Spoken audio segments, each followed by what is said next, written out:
Eu cumprimento todas as autoridades que compõem a mesa, já devidamente nominadas por esta presidência, todos os nossos colegas parlamentares, deputados, deputadas, senadores e senadoras.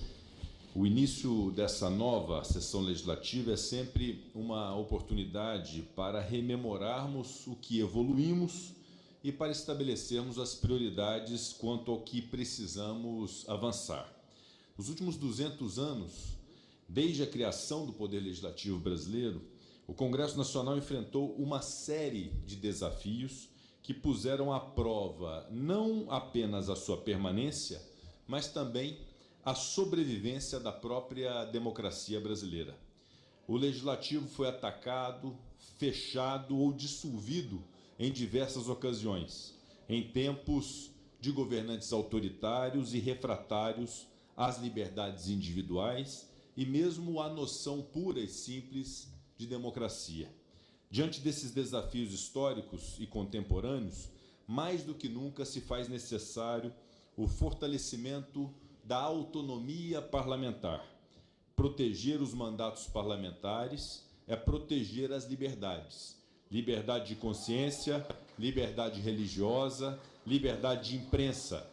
Proteger a tão necessária liberdade de expressão, que não se confunde com liberdade de agressão. O Congresso Nacional é o principal bastião da defesa da democracia brasileira, o mais democrático dos poderes nacionais. Sua força decorre de suas características eminentemente políticas, o embate constante de ideias, a liberdade de crítica e a tomada de decisões representativas da vontade popular. É o mais democrático dos poderes, insisto, pois o controle externo exercido pela sociedade sobre o legislativo manifesta-se de forma decisiva a cada eleição, momento em que os cidadãos têm a oportunidade de reavaliar e reafirmar a legitimidade de seus representantes. Em seu terceiro século, o Congresso Nacional se prepara para lidar com os novos desafios trazidos pela marcha ininterrupta da evolução da sociedade. A população brasileira demanda por formas mais efetivas de inclusão social e também de participação popular nas decisões políticas. Num cenário em que a democracia representativa se depara com outras formas de legitimidade e de expressão da opinião pública. Nesse sentido, reitero o nosso compromisso com a pauta socioeconômica para 2024. O pressuposto do desenvolvimento social e humano é o desenvolvimento econômico. Tendo esse Congresso Nacional aprovado a reforma tributária em 2023, mediante a emenda constitucional número 132, passaremos a debater de maneira prioritária a sua regulamentação no curso de 2024.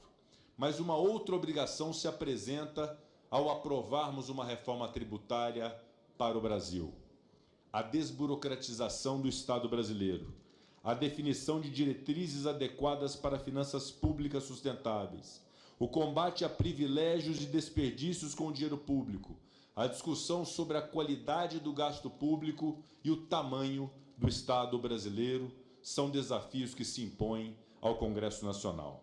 Ademais, no presente ano, buscaremos explorar a singular oportunidade que o Brasil possui de se tornar uma potência mundial na transição energética e na economia verde, segmentos para os quais nosso país é inegavelmente vocacionado. Pretendemos, assim, iniciar um novo ciclo de desenvolvimento industrial em nosso país, com institutos sólidos que permitam que o Brasil se torne uma potência mundial nesse setor.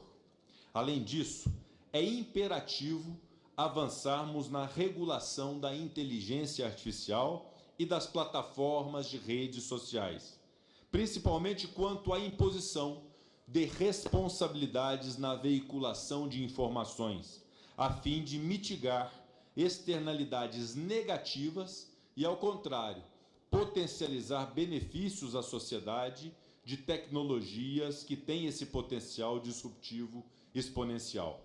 Aliás, até o mês de abril do ano corrente, pretendemos apreciar no Senado Federal o projeto de lei número 2.338 de 2023, sob a relatoria do senador Eduardo Gomes, que dispõe justamente sobre o uso da inteligência artificial no Brasil.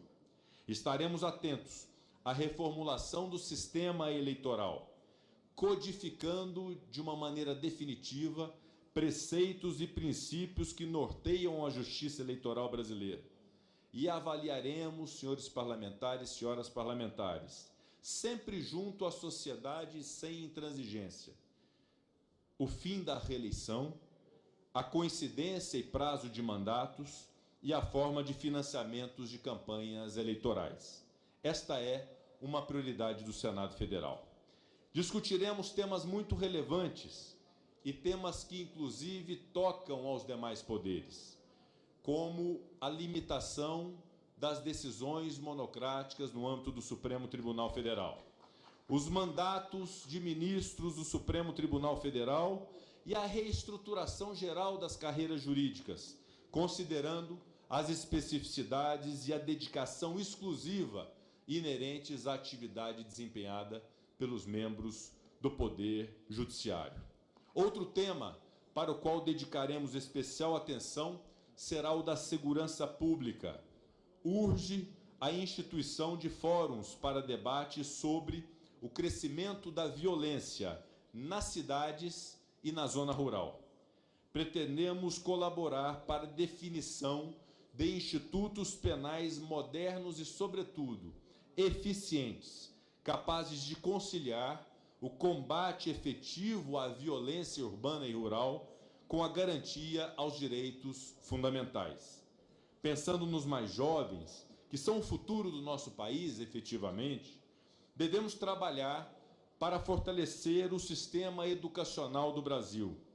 É inaceitável que existam crianças incapazes de ler, escrever e realizar operações matemáticas básicas.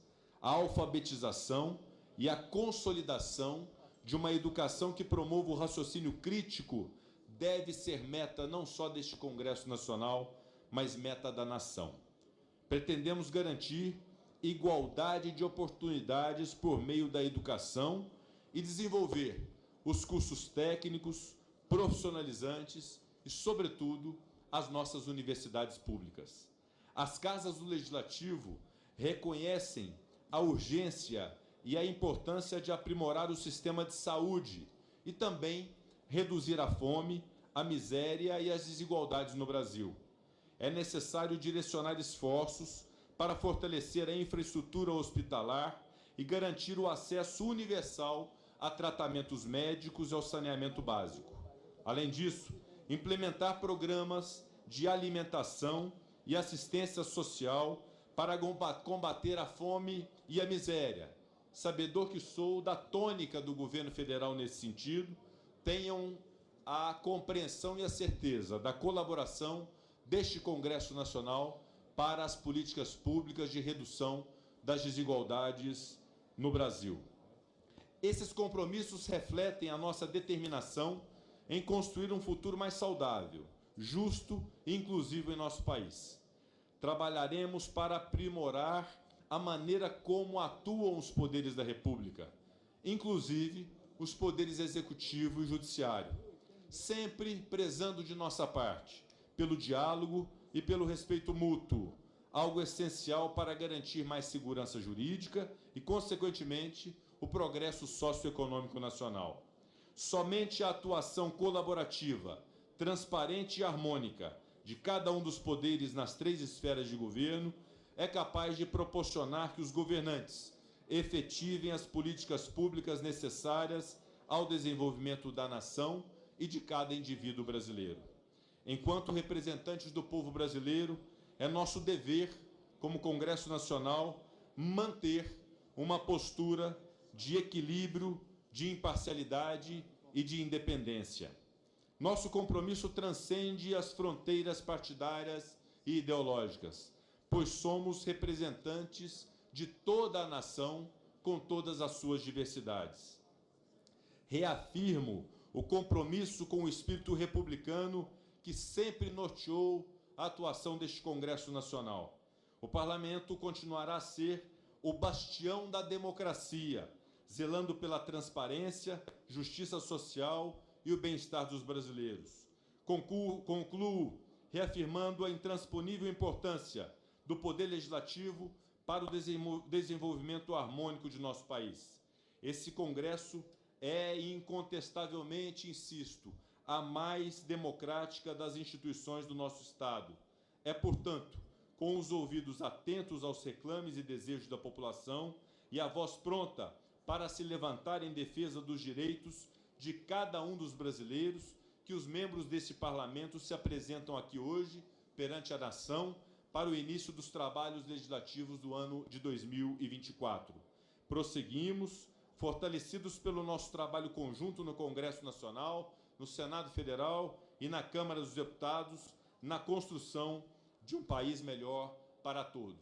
Eu agradeço a presença de todas as autoridades que nos prestigiaram, os representantes dos corpos diplomáticos, membros do Poder Executivo e do Poder Judiciário, todos os parlamentares, deputados, deputadas federais, senadoras, senadores da República, os representantes dos órgãos de imprensa que cobriram esta sessão solene. Agradecendo a todas as senhoras e os senhores, declaro encerrada a presente sessão. Muito obrigado.